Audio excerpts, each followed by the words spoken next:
Beshem Hashem Naaseh ve Natzliach. Nous étudions aujourd'hui le chapitre 5 de la Megillat Esther.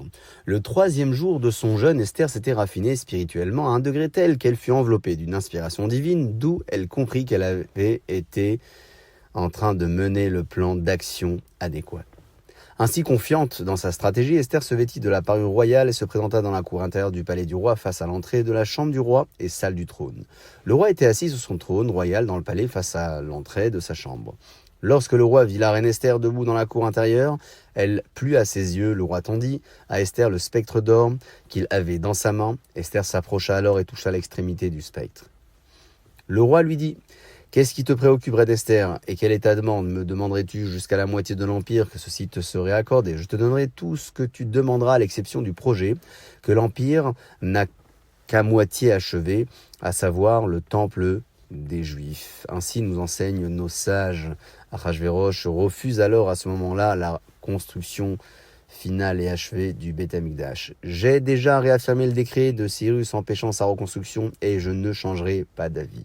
Esther dit: si la chose sied au roi, que le roi et Haman viennent aujourd'hui au banquet que j'ai préparé pour lui. En invitant Haman en même temps que lui, Esther espérait semer dans l'esprit du roi les germes de la jalousie et du soupçon envers le ministre, en laissant entendre qu'elle était également attachée à lui, ainsi que chez les autres ministres royaux, pour n'avoir invité qu'Haman, mais pas eux.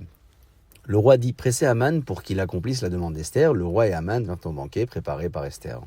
Au cours du banquet de vin, le roi dit à Esther: quelle est ta requête? Elle te sera accordée. Et quelle est ta demande? Jusqu'à la moitié de l'Empire, elle sera accomplie. Esther sentait que le temps n'était pas encore venu d'exprimer son vœu.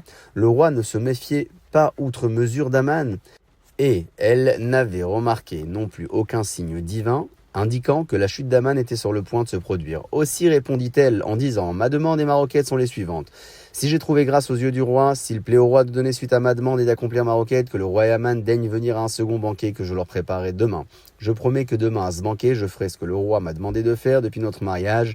Il y a de cela 5 ans, je révélerai mon peuple d'origine et ma lignée. Haman sortit ce jour-là du banquet heureux et le corps joyeux, mais quand Haman vit Mordechai au dehors du portail d'accès au palais du roi et vit que Mordechai ne se relevait ni ne s'émouvait devant lui, bien au contraire, il brandissait le document de vente attestant qu'Haman était son esclave, Haman fut pris de rage à l'encontre de Mordechai. Néanmoins, Haman craignit d'infliger sa vengeance sans l'appui du roi, alors il se contint et rentra chez lui. Il manda ses amis et son épouse Zeresh, les faisant venir à la maison. Haman leur fit le récit de sa glorieuse fortune, du grand nombre de ses fils et de comment le roi l'avait promu, l'élevant au-dessus des princes et des serviteurs du roi. Haman poursuivit: je suis non seulement riche, mais aussi viril et accompli. La reine Esther m'a fait venir avec le roi au banquet qu'elle a préparé, personne d'autre que moi, et demain également je suis invité par elle à dîner avec elle et le roi. Mais tout cela, richesse et honneur, ne vaut rien pour moi aussi longtemps que je vois le juif Mordechai assis au portique du roi, du palais du roi.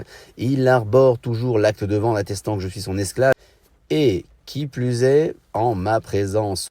Son épouse, Zeresh, et tous ses amis dirent: fais ériger une potence haute de 50 coudées, et au matin, demande au roi que Mordechai soit pendu.